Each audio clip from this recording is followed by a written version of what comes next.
Well, it's officially over. The Xbox Series X Games Showcase has happened, and this was their, as some would say, real showcase. It's no longer unfair to compare the views between this and Sony's big PlayStation 5 reveal video, although it's certainly too early to compare views, no? But I knew no matter what happened, I would be doing a video on this day. I just had a gut feeling, that on July 23rd, there would be bombshells, whether from PlayStation or Xbox, that I would need to cover. And so, well, let's just say, yeah, I got some bombshells. But the funny thing is, almost none of them are going to have to do with publicly revealed information from July 23rd. Although for me, they're linked to it. You see, longtime listeners, watchers, maybe you'll call yourselves, would know that in multiple live streams, I have been alluding to these customizations nobody's talking about in the PlayStation 5, and actually some in the Xbox as well. These were told to me first by one source, and then by another. But they were so crazy that I just was like, I don't see a point in going public with this until third-party games are out proving the things that I've been told, or I don't know, something. But I think I have enough information now, because a newer source that I talked to a few days ago basically said everything I've been saying about the PlayStation 5 and Xbox in terms of their unique RDNA customizations and their business strategy. And he also told me what was going to happen at this Xbox reveal event. He told me there would be likely a Fable reboot revealed, although not necessarily, and that they would not reveal price or pre-orders yet, which I actually argued with him on because I said that doesn't make any sense, and he said, well, that's what's going to happen.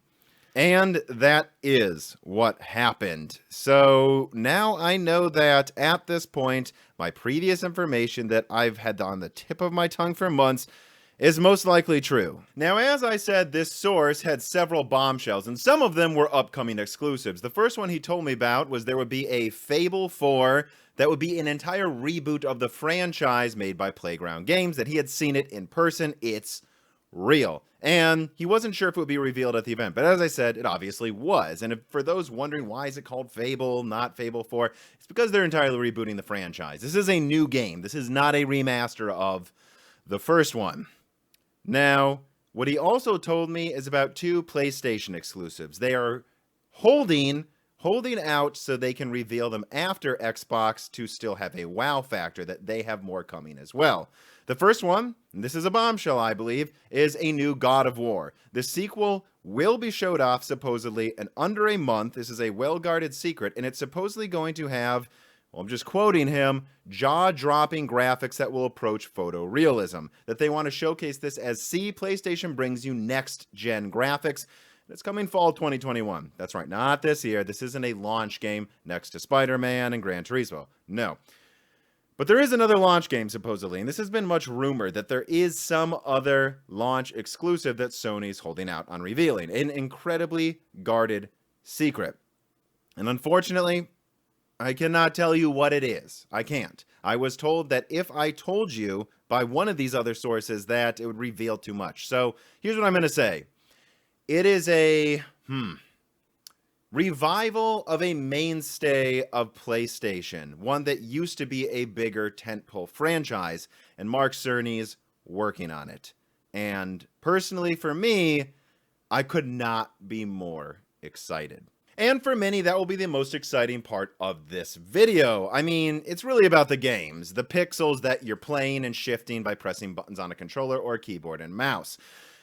But this channel is mostly about the hardware, and I've got some gigantic hardware bombshells I've been alluding to for a while. Actually, the first thing I'm going to talk about should give you some insight into Sony's strategy with the PlayStation 5. And that's that Sony doesn't want to make a PlayStation 5 Pro. Now, let me be clear. I'm not saying there won't be a PlayStation 5 Pro, and I do know for a fact that they were looking at all different types of models, even for launch, bigger ones, weaker ones, but that at the end of the day, they see the PlayStation 5 as being the only console they want to have to launch for about 4 to 5 years. If Xbox, and based on other info I've heard, Xbox will continue to upgrade the specs in its console every few years, they'll just release a PlayStation 6 in 2024 or 2025. At least that's what it sounds like. So keep that in mind because, well, you might then say, well, if they're not going to do a PlayStation 5 Pro, isn't this console a little too weak to last for 5 years? And the answer I have is no, not really. Not really, because I'm here and I'm putting my neck on the line. I know, but I've been hinting at this forever, and so have a few other people. The PlayStation 5's geometry engine comes from what we will call, in the PC gaming space, RDNA 3. Specifically, two sources say that it is literally the geometry engine lifted from RDNA 3, although I would argue RDNA 3 lifts the geometry engine from the PlayStation 5, since the PlayStation 5 is coming out a year before RDNA 3. But then a third source says that it's just a custom, more next-gen version of a geometry engine AMD will implement later, and the variable rate shading it implements runs circles around the Xbox. That its ability to draw polygons is just something that's going to be hard to compete with by Xbox in about a year from now.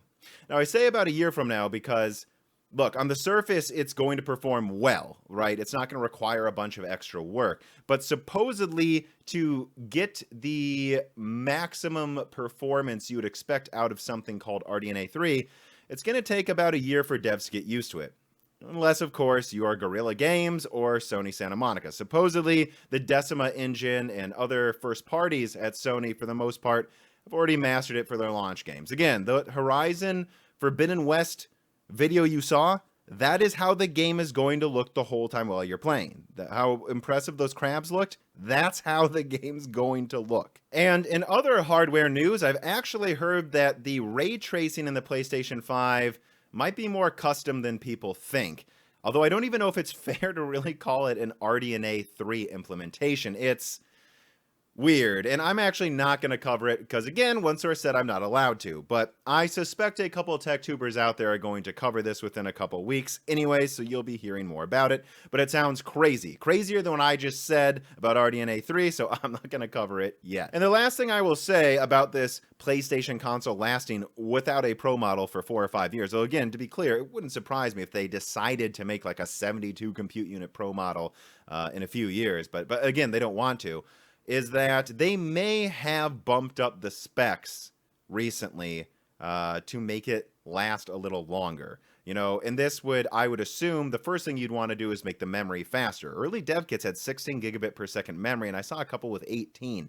So, and in fact, that's something a couple of devs have told me, is that downgrading, skimping, cheaping out on the memory speed is maybe one of the only decent weaknesses of the PlayStation, because the Kraken and other I/O components do have to pull from that bandwidth. So I hope they do.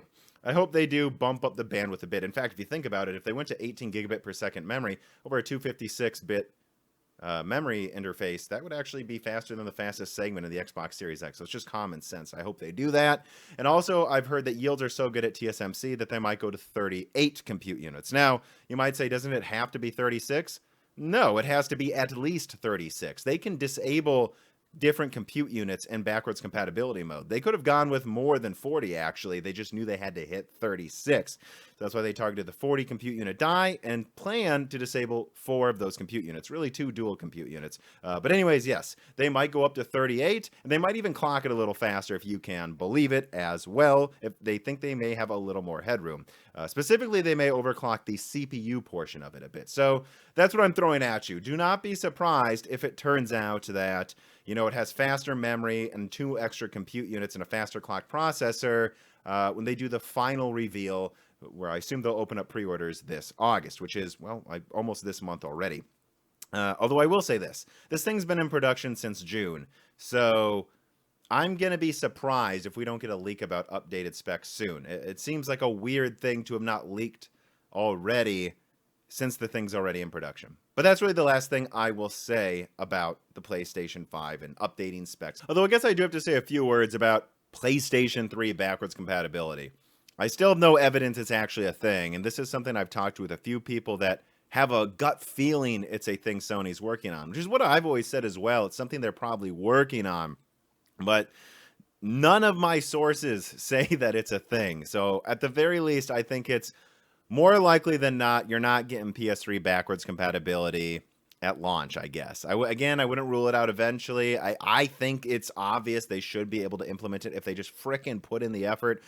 But Sony's making a point of saying this is a next-gen console, that we're supporting the PlayStation 4 because it was successful and because we can, but that it's not a priority to worry about backwards compatibility for the PlayStation 3, that we might add it eventually, but it's just not a priority right now, that we want to hype up next-gen experiences.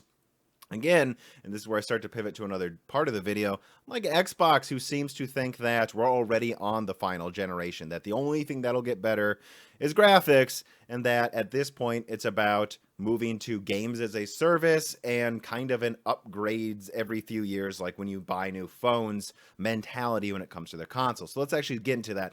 What I know about the Xbox is actually they are considering updating some specs as well, but specifically for the Xbox Series S. Now, obviously, it hasn't been revealed yet, so you might say, well, how can they update specs they haven't revealed? But I mean, many people will know that the rumor was a 24 compute unit small APU that would be disabled to 20. It sounds like they may clock it faster than initially anticipated and go to 22 compute units, that they might actually get above the 4 teraflops. And so, at least at launch, it might be an all right 1440p gaming console, and certainly a decent 1080p console for a while. You know, 1080p is a fourth the resolution of Xbox Series X, and they plan to make the Series S have the same I/O, SSD, everything else that the Series X has, so that it should be able to get most of the next-gen benefits.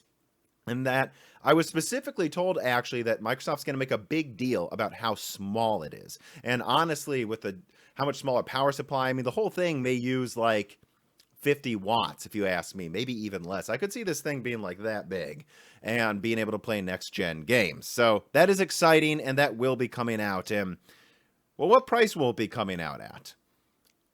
Most targets point to $250 to $300 for the Xbox Series S. I mean, think about it. You can have a significantly cheaper power supply, case, cooling, less RAM, because it's only in 1080p, maybe 10 gigabytes total instead of 16, or maybe 12 gigabytes, we'll see. And so, yeah, that they're going to make a big deal that this is not necessary to be expensive to go to next gen. If you want to save money, just get this, and this will play all your games. It has an SSD and everything. It won't have a disk drive, though, and I think it costs about $280 to make, but they will sell it below cost, I believe, because, again, with no disk drive, they lock you into the Microsoft Store, just like Sony would with the digital PlayStation 5, although that will be the full PlayStation 5. And so let's get into that. If I think the Xbox Series S is $250 to $300, I think the digital PS4 is $350 to $400, and the full version is $450 to $500. And that leaves the Xbox Series X at likely $450 to $500. Now, I say likely because if you guys cannot believe this crap, they really still aren't sure of the price they want to put it at. Either company's not sure. I mean, they still don't put out pre-orders. We're a few months away from launch, people. I guess maybe 4 months, and we still don't know the price, and pre-orders still aren't up. So this is a last-minute decision. They are playing chicken, but I will say this. I have heard that PlayStation 5 is going to reveal price in pre-orders, or at the very least pre-orders. That's right, they may do pre-orders without even saying the price yet, in about a week or two. And so, yeah, there it is, everybody. That is what the consoles will likely cost, and at the very least, all should be revealed in under a month. Now that we're getting into price, it's time to start talking about the diverging business models that Sony and Microsoft are going with. It's something I alluded to in the recent Broken Silicon. It's been much talked about, although maybe not enough. Xbox has disabled the ability to buy Windows Gold year subscriptions, and that's because I think they may actually be phasing this out. Now, there are rumors that Xbox may make online multiplayer free in return, but otherwise, to get all of the other features that you expect from Xbox Gold and, you know, the other tiers above it that let you get free games every month and streaming, that you're just going to have to start paying about $15 a month. Too bad. And that is Microsoft's business model. I do believe their business model this gen is migrating to Xbox as a service. That they, as long as you sign a 2-year contract, as I've alluded to before in my Xbox 3D chess move video, for $15 a month, 2-year contract, they may actually just give you the Xbox Series S for free. And then as long as you keep re-upping the contract, I think there's even a chance they'll keep giving you updated specs models every few years.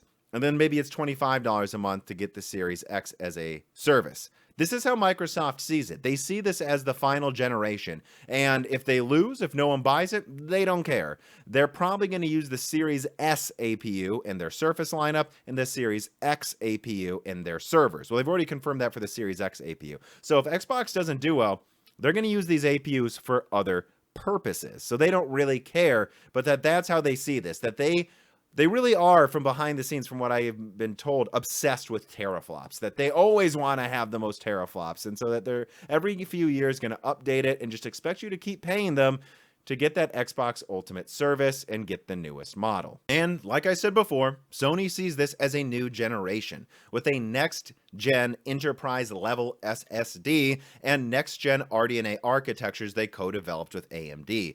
Sony wants this to be the console you buy that can run games you couldn't run before, and you know what? If we need to update it in 4 years, there'll be a PlayStation 6 with some wild new features, supposedly. That is what Sony wants to do. That is their business model. This is the diverging mindset between Microsoft and Sony. Microsoft wants to turn this into Word 365 subscriptions, where they give you like a new cell phone every 2 or 3 years, you know, a new updated console. Which I think could work as long as they give you enough free games and they give you enough features and they update the console for you. But if they don't, I don't know. And that's basically most of what I know.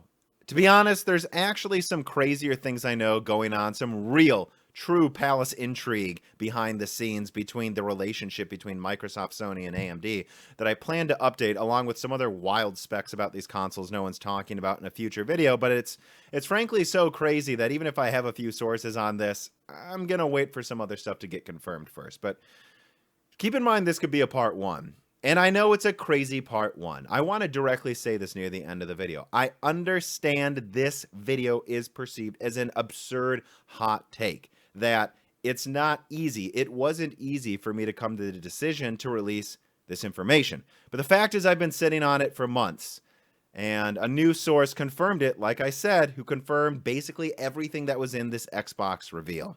So I think it's true. And if it's wrong, I'll say I'm wrong happily. But you know, there's a lot of other things I've covered, like Cypress Cove, that's starting to get more steam as being real. It's not that I made it up. It's that I was just the first to actually talk about it. And so that's something worth mentioning. I'm not making any of this up. This is what I know from multiple sources. If it doesn't pan out, well, it's too bad. But if you're someone like me, you probably certainly hope all of this does come true, don't you?